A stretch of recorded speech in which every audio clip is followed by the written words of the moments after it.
If you collect Social Security, you will start getting more money into the new year. Cost of living adjustment will be the biggest jump since 1982, which was not yesterday. But with inflation rates going up and the cost of it seems like everything going up and higher, that money, of course, won't go as far as it could. Here to help answer these questions is Paul Hood with Hood CPAs. Paul, always great to see you this afternoon. Money Monday, of course, is a good time to talk about something like this. Sure. And having more money is always important and nice. But listen, when things are expensive, this money, of course, is coming at a good time, but could certainly have stretched farther. Well, what you have to understand is this is not a raise in Social Security.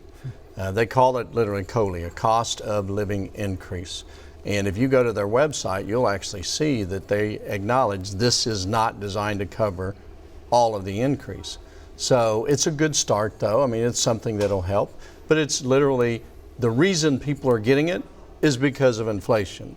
So it's not an inverse relationship. It's not really anything other than this is just they acknowledge that things are going to cost more next year than they cost this year. Therefore, they have to give that cost of living increase. 1982. Yeah. That's the year I was born. 39 years since there's been this type of an increase. So this me too. I was born in 82. Definitely needed. We have a couple of viewer questions that have come in this week. Let's jump right into those. Michael writes in saying, my rainy day fund is not where I'd like it to be. It's a little dreary. Yeah. Are there ways to build up an emergency fund quickly?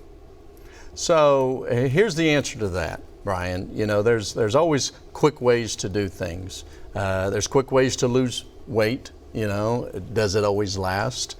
There's quick ways to do and all kinds of things. So with the financial side of things, sure, there's quick ways. Don't eat for a while or whatever. You got to figure out where you can redirect money. The more important thing, though, is we want to create a pattern of saving and living below your means. So, you've heard me say before, I believe that there's reciprocity in giving. So I teach people, give even though you can't, even a little bit, save, then spend. So I don't know that I would ask him or focus on increasing his rainy day fund on a very rapid basis because just like diets, it's probably not sustainable.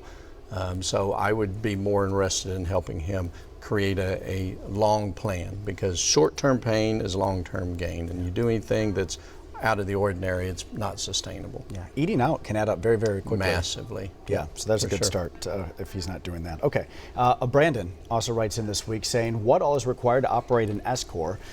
Do we have to run payroll or do we pay ourselves out of a separate business account? So this is a business question. Yeah, so with an S-Corp, the owner is wearing two hats. A lot of people will set up an S-Corp because the money that you take out as profit is not subject to Social Security taxes. So the two hats are, one hat I'm an employee and I should be paid a fair wage. So if you have an S-Corp that's profitable, the IRS is going to get on you if you don't pay a reasonable salary, and it's paid through the S-Corp. The other hat is because I'm a business owner. I take risks.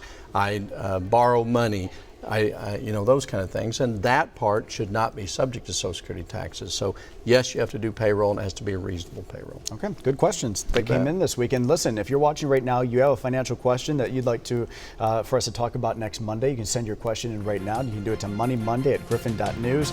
We're back in just a couple minutes.